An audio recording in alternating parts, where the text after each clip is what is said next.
960 people, one fortress, 15,000 Roman soldiers, and a siege that pushed the limits of human endurance. In 73 CE, 960 people stood trapped on a plateau of bare rock rising 440 meters above the Judean desert, sheer on every side and accessible only by narrow paths that a handful of men could hold against an army. Inside its walls, no reinforcements, no way out. Outside, Rome had assembled 15,000 soldiers, the most battle-hardened military force the ancient world had ever produced. They brought artillery, siege engineers, and a mandate that left no room for negotiation. The siege lasted for months. When the Roman troops finally breached the walls and marched in, expecting a battle, they found silence. No clash of swords, no last stand, no enemy waiting at the gate. Instead, 953 bodies lay inside. But the food stores were full. The weapons were cast aside, untouched in those final moments. The people of Masada didn't starve, and they weren't defenseless. They had made a choice. What actually happened inside those walls during that final night? And why did Rome spend months, thousands of men, and an impossible desert ramp to crush fewer than 1,000 people who had nowhere left to go?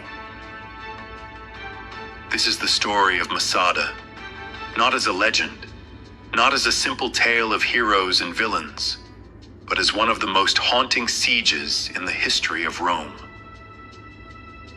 The road to Masada did not begin in the desert. It began 7 years earlier in the crowded, blood-soaked streets of Jerusalem. In 66 CE, the province of Judea erupted in revolt.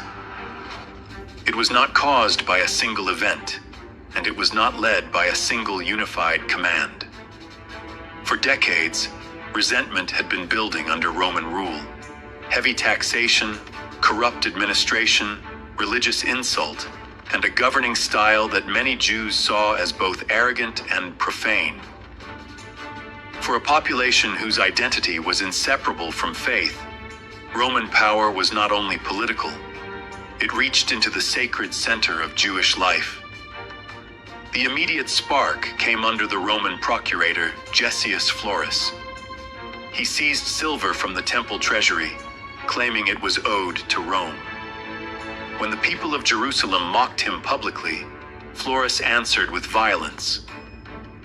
Roman troops entered the city. Thousands were killed. Instead of restoring order, the bloodshed ignited rebellion. At first, the revolt succeeded beyond expectation. The Roman garrison in Jerusalem was overwhelmed.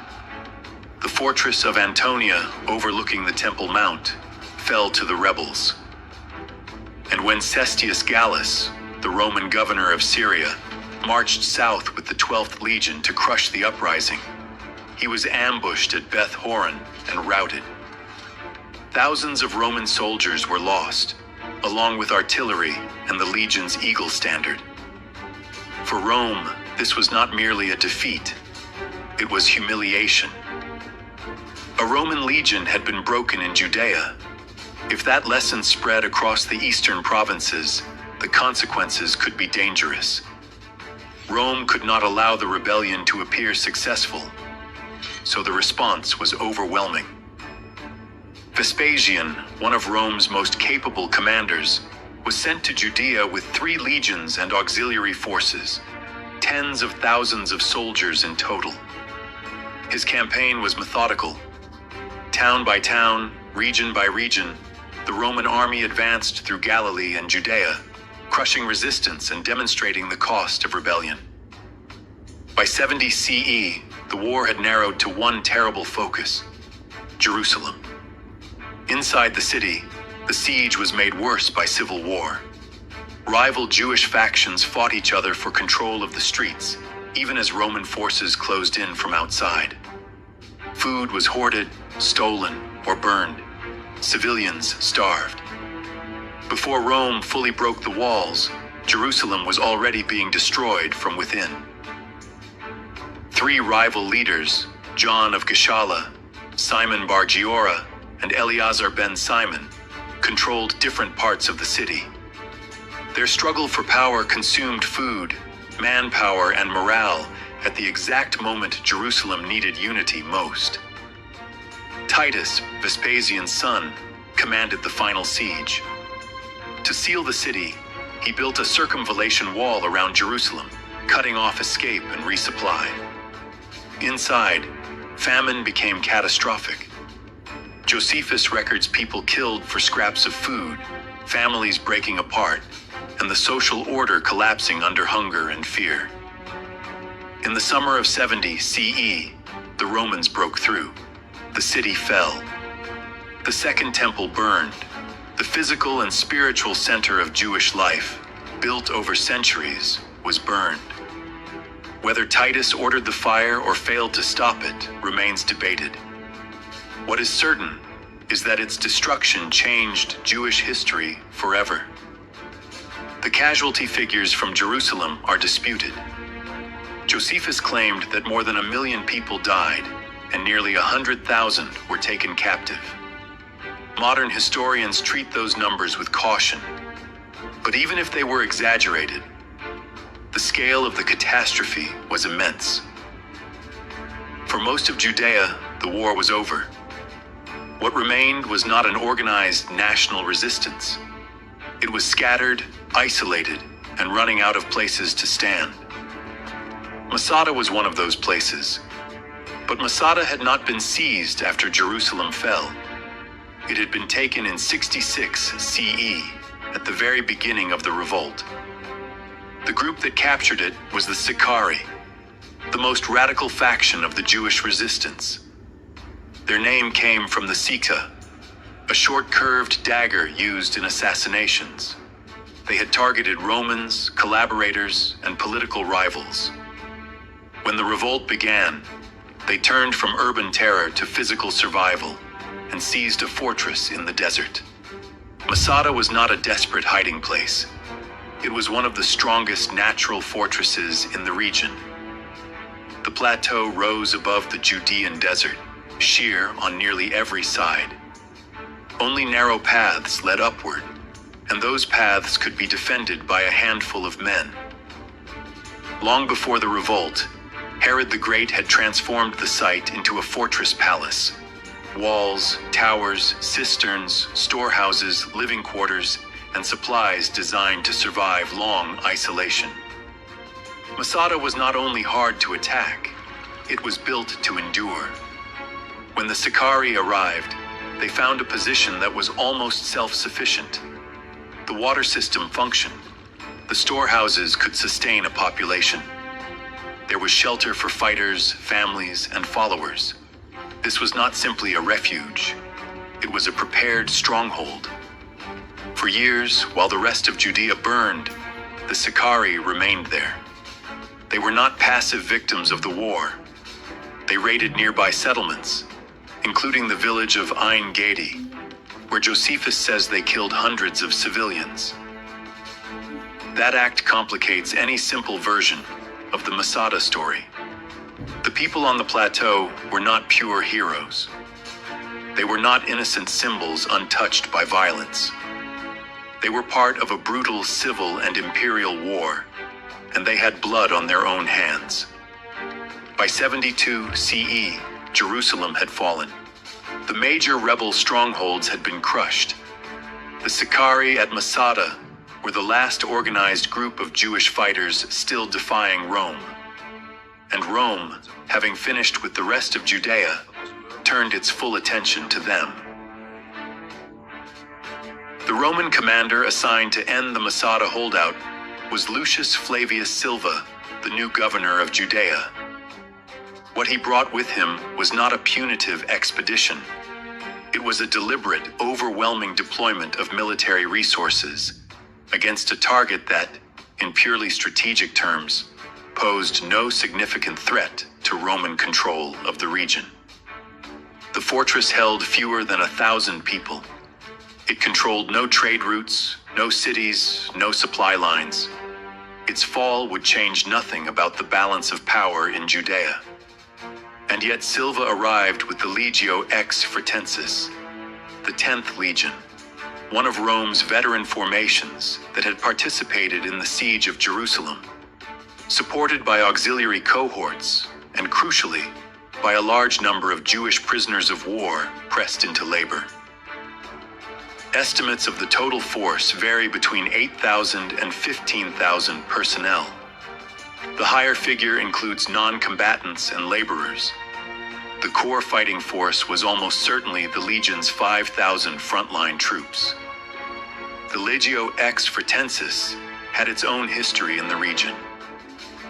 It had been stationed in Judea since 6 CE and had participated in nearly every major military action of the Jewish war. Its soldiers knew the terrain, the climate, and the particular challenges of operating in the Judean desert, where water, not enemy weapons, was often the most serious operational constraint. Moving an army of this size to the shores of the Dead Sea, supplying them through a desert environment with limited water sources and summer temperatures that regularly exceeded 40 degrees Celsius, was itself a significant logistical achievement.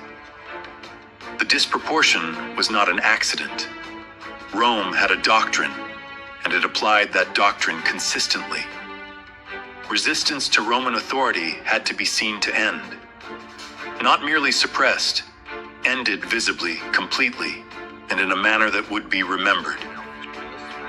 Masada was not a military problem. It was a symbolic one, and Rome was prepared to spend enormous resources to solve it. The Arch of Titus in Rome, built to commemorate the destruction of Jerusalem, depicted the menorah from the temple being carried in triumph through Roman streets. That image was a message to every province, every client king, every restive population in the empire. This is what happens. Masada, still holding out 3 years later, was a footnote that Rome needed to erase. Silva's first major construction project was a wall. Not a wall to breach, a wall to enclose. The Romans built a circumvallation around the entire base of the plateau, stretching more than 4,300 meters and incorporating 8 separate camps and multiple guard towers. Every approach to the mesa, every possible path of escape or resupply was covered. The wall was not designed to be climbed. It was designed to make Masada a sealed container. This was a standard Roman siege technique, refined over centuries. If you cannot easily take a position by assault, you remove the possibility of relief and let time become your weapon. Julius Caesar had used the same approach at Alesia in 52 BCE, famously constructing 2 concentric walls, one facing inward to contain the Gallic defenders, one facing outward to repel the relief army, while fighting on both fronts simultaneously. The circumvallation at Masada faced only one direction, because there was no relief army coming. There was no one left to send one. The 8 camps that anchored the wall were not temporary tent facilities. They were constructed according to standard Roman military specifications. Rectangular layouts with defined internal divisions, proper drainage, dedicated areas for cooking, equipment storage, and command functions. Archaeological surveys conducted in the 20th century found the outlines of all 8 camps still visible from the air, preserved by the desert environment with extraordinary fidelity. Roman military engineering was built to last. Against a conventional army, this strategy worked by exhausting supplies and morale. Against Masada, it faced a specific complication. The plateau's stores were, by all indications, not close to exhaustion. Josephus describes the storehouses as containing enough food and water for an extended occupation. The Sicarii were not going to starve. Silva and his engineers knew this. The circumvallation was the first phase of a longer plan. The second phase required something far more ambitious. The western side of Masada's plateau had a geographical feature that the other sides lacked: a natural rock spur, a tongue of stone projecting outward from the cliff face at a higher elevation than the desert floor. It did not reach the top, but it dramatically reduced the vertical distance that an assault force would need to bridge. From this spur, the Romans began constructing a ramp. The ramp at Masada is not a metaphor or an exaggeration. It is a physical structure that still exists, 2,000 years later, visible from the air and accessible on foot. Archaeologists have studied it extensively. The construction required an estimated 9 million kilograms of material: soil, stones, and fill, moved by hand and packed layer by layer up the slope. The finished ramp extended approximately 200 meters horizontally and reached a height of nearly 100 meters above the desert floor, bringing it to the base of Masada's defensive wall. The labor involved was immense. It was also intentional. Roman engineers understood that moving this much material in this environment, desert heat, limited water, difficult terrain, required a workforce that could be pushed harder than Roman soldiers. The Jewish prisoners of war provided that workforce. Some accounts suggest that the defenders inside Masada were reluctant to use their weapons against the workers building the ramp, knowing that those workers were their own people. Whether this is true or a later embellishment is impossible to verify. What is certain is that the ramp was completed. The construction timeline is not precisely known. The siege is generally dated from late 72 CE through April of 73 CE. But the engineering achievement is not in dispute. When it was done, Roman artillery and assault equipment could be moved up the slope on a surface stable enough to support their weight. For everyone on top of the plateau, the ramp's progress was visible. From a height of 440 meters, the defenders could see every stage of construction below. They watched the circumvallation take shape. They watched the 8 camps fill with soldiers. They watched the ramp rise day by day toward them. The defenders were not passive observers. Josephus describes ongoing preparations: the construction of secondary defenses, stockpiling of weapons, and the management of the plateau's population, which included not just fighters, but families, children, and elderly individuals who had followed or accompanied the Sicarii to Masada. What Masada's stores were still providing adequately was sustenance. The cisterns held water. The storehouses held grain. There was no immediate crisis of supply. But the people on the plateau could calculate, with reasonable precision, what would happen when the ramp reached the wall. And they understood that neither their weapons nor their stores would change that outcome. The question that had been abstract, what happens when the Romans break through, was becoming concrete, visible, and imminent. The Roman assault began with a battering ram, a massive wooden beam with an iron head, mounted on a wheeled chassis, and rolled up the completed ramp to the base of Masada's outer wall. The outer wall broke. Inside, the defenders improvised a second barrier. Rather than stone, which shatters under impact, they constructed a wall of packed earth and timber. The logic was sound. A flexible structure absorbs percussion rather than cracking under it.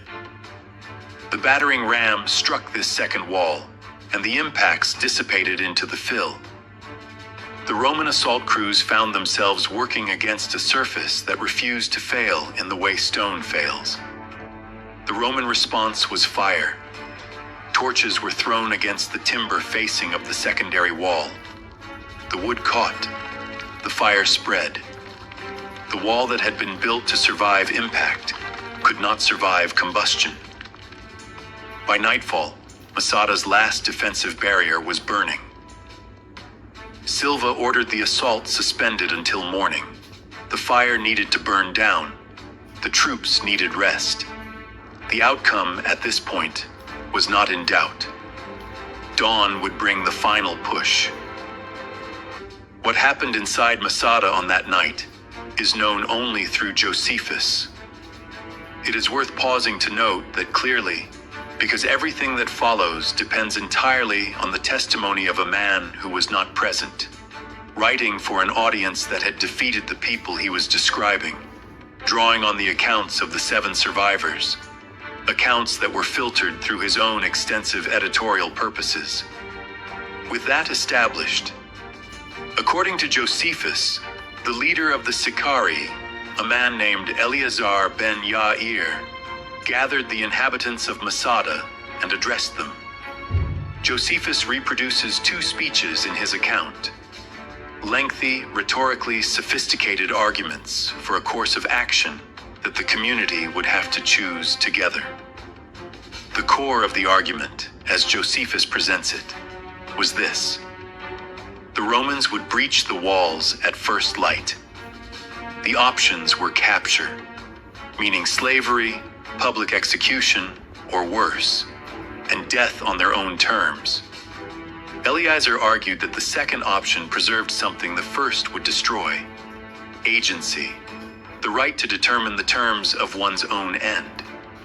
His first speech, as Josephus renders it, drew on a vision of the soul as distinct from the body, an argument that death was not destruction, but a form of liberation, and that the deaths they would choose were preferable to the deaths Rome would inflict. The second speech, delivered because the first had not fully convinced everyone present, was more direct. It invoked the women and children, asked the men to consider what Rome would do to them, and made the argument in terms of protection rather than philosophy. Josephus describes a portion of the community as initially resistant. Some people wept. Some wanted to fight. The text depicts a process of deliberation, not a unanimous and immediate decision. Women and children huddled with their families. Men argued with each other. The speeches, whatever their actual content, were addressed to an audience that had not already made up its mind. This detail, that it was not unanimous, that there was reluctance and grief alongside resolve, is one of the elements of Josephus's account that historians find credible precisely because it complicates the narrative. A propagandistic account, written purely to serve Rome, would not have included the hesitation. A mythologized account, written to glorify the defenders, would not have included the dissent. The ambivalence suggests, at minimum, that whoever provided the testimony was trying to describe something that actually happened, not simply construct a legend. The speeches, as written, bear the marks of Josephus's literary style and his Greek rhetorical training. No one can say with certainty what was actually spoken in those hours. What the archaeological record confirms is the outcome. The decision, according to Josephus, was made collectively. Men killed their families first. Then 10 men, chosen by lot, killed the remaining men. Then one of the 10 killed the other 9. The last man set fire to whatever remained and died by his own hand. The storehouses of food were left intact, explicitly, according to Josephus, to make clear that the choice had not been made out of desperation, that there had been something left to live for, and that the choice had been made anyway. 29 lots were found by archaeologists during excavations in the 1960s. Pottery shards inscribed with names, consistent with a lottery process. One of them bore the name Ben Yair. Whether these ostraca were connected to the events described by Josephus, or served some other organizational function. During the siege is a question that archaeology alone cannot answer. But their existence means the archaeological record and the literary account are not entirely disconnected.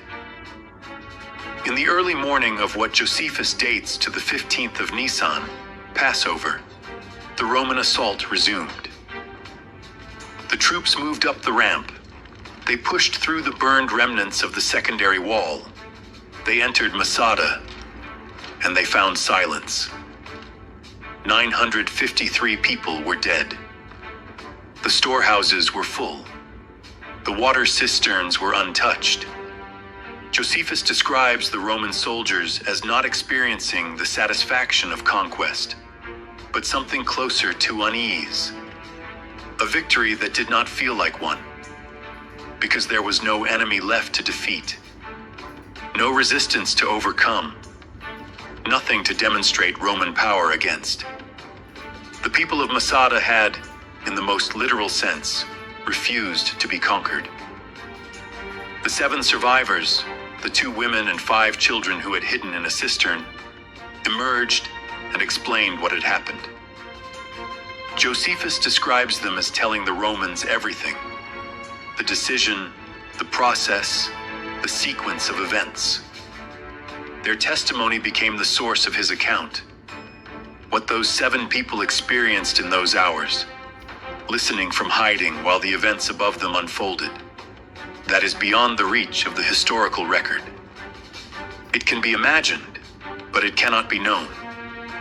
The Roman army that had taken 2 months to build a ramp, 3 months to conduct a siege, and 15,000 personnel to encircle fewer than 1,000 people, marched back down the slope and returned to camp. Masada was secured. The last organized resistance of the First Jewish-Roman War was over. For more than 15 centuries after the events of 73 CE, Masada largely disappears from the historical record. A small Byzantine Christian community established a church on the plateau in the 5th or 6th century, an irony that would have been difficult to anticipate. After that, the site was abandoned to the desert. The ramp remained. The cisterns remained. The ruins of Herod's palace remained. And for roughly 19 centuries, Masada was known only to the few people who lived near it, and eventually to European travelers who began exploring the region in the 19th century. The modern rediscovery of Masada's significance happened in stages. The site was identified with reasonable certainty by explorers in the 1840s and 1850s. The first systematic archaeological survey was conducted in 1955 and 1956. And then, between 1963 and 1965, the Israeli archaeologist Yigael Yadin led a large-scale excavation that brought Masada onto the front pages of international newspapers and permanently altered its place in historical memory. Yadin's excavation confirmed much of what Josephus had described: the storehouses, the cisterns, the palace complexes, the evidence of habitation, and then catastrophic violence. Skeletons were found. The ostraca were found. The physical evidence of the siege works, the circumvallation, the 8 camps, the ramp, was mapped and documented. The Israeli government gave the recovered remains a state burial. Masada had been transformed from a ruin into a national monument. The phrase that emerged from this period, "Masada shall not fall again," became a cornerstone of Israeli national identity in the 1960s and 1970s, particularly in military culture. New recruits to the Israel Defense Forces were taken to the plateau for ceremonies. Masada became shorthand for a particular vision of collective survival, the determination to resist, to the last, against overwhelming odds. Historians and sociologists later coined the term Masada complex to describe what they saw as a potentially dangerous mindset, the willingness to choose collective destruction over surrender, the equation of compromise with capitulation. The debate about what lessons Masada should or should not teach is, in Israel, a live political and cultural argument to this day. Every account of Masada's final hours, including this one, runs through a single source. Flavius Josephus, born Yosef ben Mattityahu in Jerusalem around 37 CE. Josephus was a Jewish general who commanded rebel forces in Galilee in the early stages of the revolt. When his position fell in 67 CE, he surrendered to the Romans rather than participate in a collective suicide pact that the other survivors of his command agreed to. He then ingratiated himself with Vespasian by predicting, accurately, that Vespasian would become emperor. He was freed, adopted the Roman family name Flavius, moved to Rome, and spent the rest of his life writing. His own account of the cave at Jotapata, where he and his fellow defenders drew lots to determine who would kill whom, is a story that bears uncomfortable structural similarities to the Masada narrative. In both cases, the question is who lives and who dies. In both cases, lots are involved. In both cases, Josephus is the one who survives. He was aware of this parallel. In his autobiography, he defended his choice to live with a degree of defensiveness that suggests he spent considerable effort justifying it to himself as well as to others. His two major works on the Jewish War, The Jewish War and Jewish Antiquities, are the primary surviving accounts of this entire period. Without Josephus, historians would have almost nothing. With Josephus, they have a narrative written by a man with multiple, sometimes conflicting motivations. To explain the Jewish people to a Roman audience, to justify his own decision to surrender rather than die. To demonstrate that the fall of Jerusalem was not Rome's moral achievement, but the inevitable consequence of Jewish factional self-destruction, and to preserve some version of Jewish history for posterity. The Masada narrative fits several of these purposes with uncomfortable neatness. A story in which the most radical Jewish faction chooses death rather than Roman captivity can be read as validation of Josephus's own survival. He was wiser, more pragmatic, more willing to live in a complicated world. It can also be read as a tribute to the people who made the harder choice, depending on how you approach the text. Josephus appears to hold both interpretations simultaneously, which is either evidence of his psychological complexity or his rhetorical skill. The speeches he attributes to Eleazar ben Yair are, by any assessment, literary constructions. Ancient historians routinely invented speeches and placed them in the mouths of historical figures. This was a standard convention of the genre, not understood as fabrication, but as reconstruction of what a person in that position would plausibly have said. Thucydides acknowledged this practice explicitly centuries earlier. Josephus followed the same tradition. Whether Eleazar said anything resembling what Josephus describes, whether he was even a real individual as opposed to a composite or symbolic figure, whether the collective decision happened as described or in a different sequence or for different reasons, none of this can be confirmed independently. Some modern scholars have proposed alternative readings of the Masada evidence. A small number argue that the deaths were not voluntary at all, that the Sicarii leadership killed the community, and that the framing of collective choice was a narrative overlay added later. Others have questioned whether the event was as total as Josephus describes, suggesting that the Roman discovery might have found survivors who were subsequently killed, with the 7 who escaped through hiding being a detail preserved because they were too young to pose a threat. These are minority positions, but they exist, and they are a reminder that the source base for Masada is thinner than the certainty of most popular accounts suggests. What can be confirmed? People died on that plateau. The Romans found them. 7 survived. The storehouses were full. Everything else is Josephus. The events on Masada in April of 73 CE do not resolve neatly into any of the categories that historical memory usually prefers. The people who died were not an army. They were not a government in exile.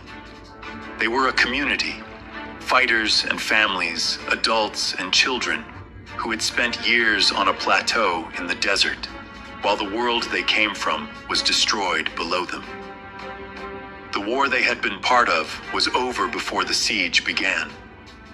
What they were defending, by the time Silva arrived with his 15,000 soldiers, was not a territory or a political cause, but something harder to name: the terms of their own existence, and the choice of how it would end. Rome's investment in the siege is, in its own way, as remarkable as the outcome.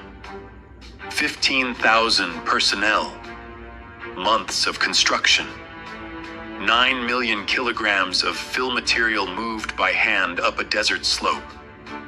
All of this to reach fewer than 1,000 people who controlled nothing, threatened nothing, and had nowhere to go.